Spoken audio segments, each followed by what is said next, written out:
Olá pessoal, boa noite. Na nossa aula de Ciências da Natureza de hoje, nós iremos estudar sobre as propriedades da matéria. E o que é matéria? Matéria é tudo que tem massa e ocupa lugar no espaço. Então, tudo aquilo que pode ser medido e que ocupa lugar no espaço é matéria.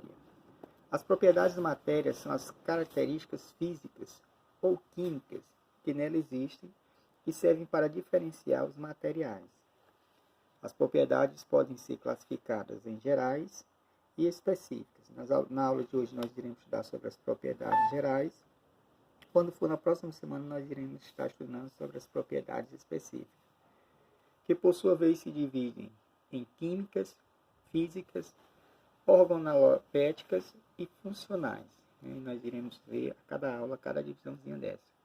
Então, vejamos as propriedades gerais da matéria.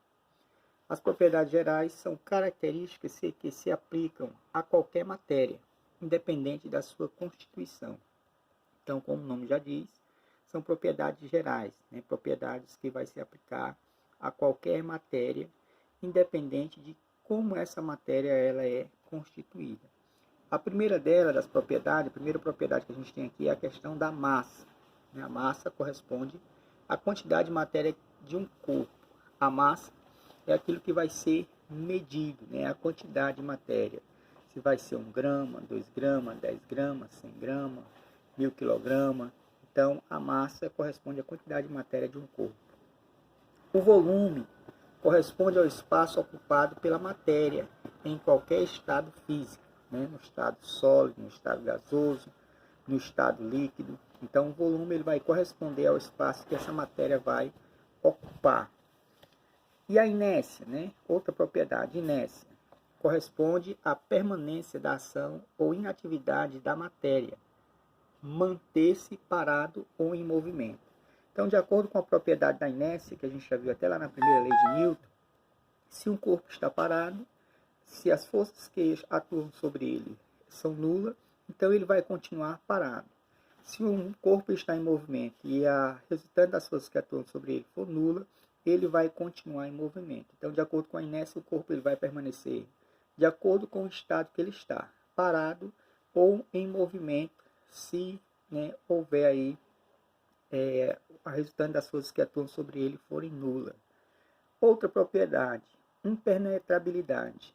Não há possibilidade de dois corpos ocuparem o mesmo lugar ao mesmo tempo. Então, essa é a propriedade da impenetrabilidade. Não tem como dois corpos ocuparem o mesmo lugar ao mesmo tempo. Continuando, divisibilidade. A matéria pode ser dividida em diversas partes muito pequenas. Um exemplo disso, se você pegar um giz, se você for dividindo ele, mesmo que ali ele se torne o pó, mas ainda vai ser giz, vai ser pó de giz.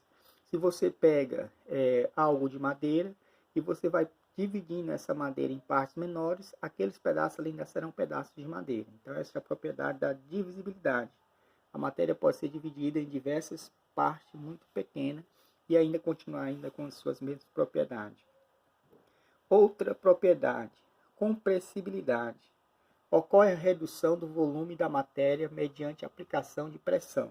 Quando você pega um objeto e você, neste corpo, está aplicando uma pressão, e ele vai ter uma redução do seu volume, então aqui a gente tem a compressibilidade. Um exemplo disso é se você pegar uma bola e colocar força nessa bola, o volume dela você vai perceber que ele vai estar diminuindo de tamanho. Outra propriedade, elasticidade. Ao regresso do volume da matéria após a força de compressão cessar.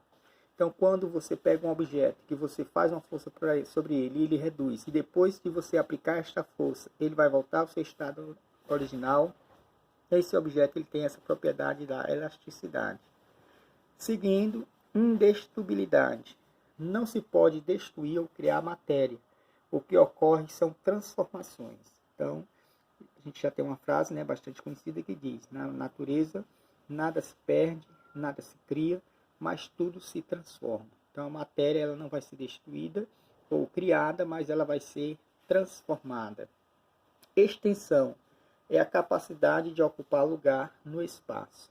Então, a matéria, já que vai ter massa, vai ocupar lugar no espaço, então ela tem essa propriedade da extensão. E aqui, por último, a descontinuidade. Existe espaço na matéria que não são visíveis a olho nu, né? É preciso que você tenha um meio, né, mais específico, mais apropriado, né, um meio mais tecnológico para que você venha, né, a ter a visão, né, de algumas matérias existentes na natureza. Um abraço a todos e até a nossa próxima aula.